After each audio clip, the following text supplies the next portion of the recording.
Hey guys, so welcome to another Triton Tales.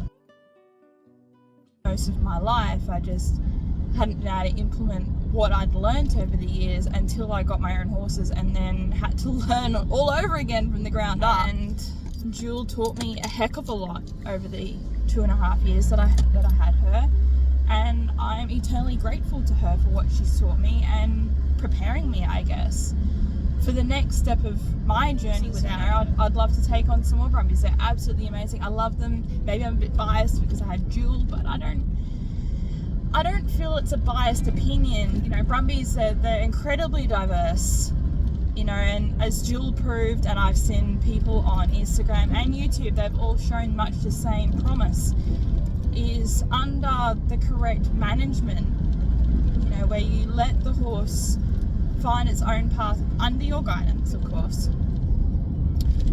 They are more than willing to try for you, and I believe that if you really mold them into what you're looking for, not force them into something, but okay, let's say the horse shows a natural talent in jumping, you know, you mold that jumping desire so that when they do jump, it's a nice clean jump. And I believe Jewel would have aced at that as well. She loved to jump, and I think she would have aced at being a show jumper if I'd have pursued that with her, had things not taken the turn that they had. And so this is what's really annoying me now with what the Australian government is doing, particularly in the Guy Fawkes National Parks, is they believe that the horses are tearing up the parks, which in areas where it is excessively wet, so where you have creeks and streams or other areas that pool water or have flowing water, then yes, there may be some damage. But this is only because of the damp earth. But having seen a national park several hours from where I live, it's called Barrington Tops. And if there's any of you in that local area that you regularly visit parks like this, then you will notice that the damage isn't actually from the horses. The predominant damage, and I've seen it firsthand, and not just in Barrington either, a lot of the damage is actually from wild pigs, and we have wild deer around as well. Even our Australian icon of a wombat, they cause a lot more damage to the parks than our horses do. And I believe that the government just want to be rid of them just because they can. But I also believe that the horses, they are a part of our heritage. You know, they're to do with the First World War I and World War II. And they're descendants from the whalers in some areas of some parks, which to me would say, well, hang on, they're part of our history, our Australian history. So, you know, it's really sad when they're wanting to rid of essentially another Australian icon. You know, that they're no more of an Australian animal than the dingoes are, and yet no one speaks about those. So I'm ranting on there because this is something I feel very strongly about. Maybe Jewel had something to do with that perhaps, but I also see the beauty and the intelligence in these beautiful animals. And no, I'm not just some horse crazy girl who believes that, you know, they are what they are.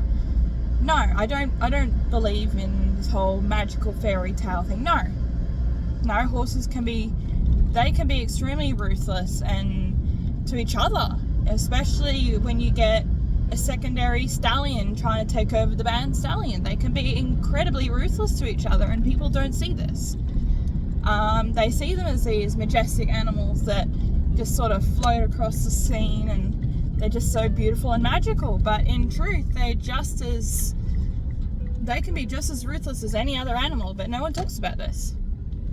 Everyone's free to their own opinions on the matter, but unfortunately our Brumbies have much the same stakes as any other wild horse around the world, including, you know, in the Americas with their mustangs and including Canada, and you know, you go over to New Zealand and they've got their kaimanawas, you know, they're absolutely beautiful and they're intelligent and they're incredibly diverse animals.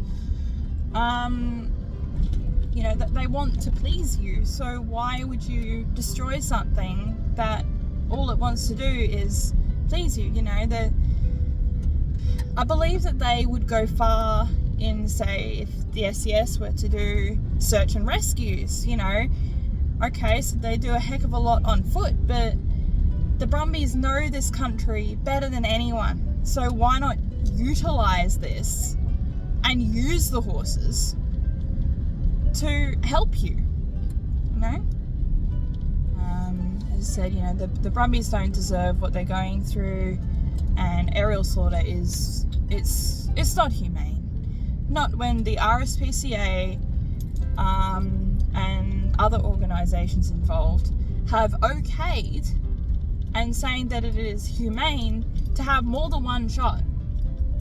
Some are having an average of about 7 shots, and they're not going down there and making sure every single animal has been euthanized correctly. Many of them still dying and being just left. You would have seen it across social media by now where there are multiple foals being left, so they don't have their mum anymore, and so they just die a very slow and painful death because they're still reliant on their mum for milk. So in what world is this humane when you're leaving other animals to starve because you believe that it's humane to shoot the mother? I believe there was some culling done last year, and there were some mares, or it might have been early to mid, maybe to late last year, and there were mares found dead in the process of foaling. So they found mares where literally where the hooves of the foal were starting to protrude because she was in the middle of labour. So in what world is that humane? I get each to their own opinion, and yes, I do agree the numbers still need to be controlled, but the numbers are not as high as what our government is trying to make them out to be. You know, up around Guy Fawkes area, there are people that they live on the mountainside at the park and they see the wild mobs running through there every day. They know the numbers. And especially with the 2019-2020 black summer that we had, with some of the worst bushfires in history for the area, there were thousands of Brumbies that lost their lives in that fire. So answer how we have 18,000 horses or more running through our parks from an aerial count. You can't possibly know those individuals from the air. You can't possibly know that. Anyway, I'm going to stop here because I'm just about home. I just wanted to have my say about the Brumbies and try and help them the best that I can. I can't change anything personally, but I can certainly try and bring awareness and try and help them that way. So anyway, that's my rant. If you have any questions for me, drop a comment below. And again, no cyberbullying. So if you want to have your say about the Brumbies, please do it in private conversation. And you're more than willing to send me some messages as well. Through Instagram, of course. So I'm just about home now, so I will catch you guys in the next video. So until next time, guys, see you later.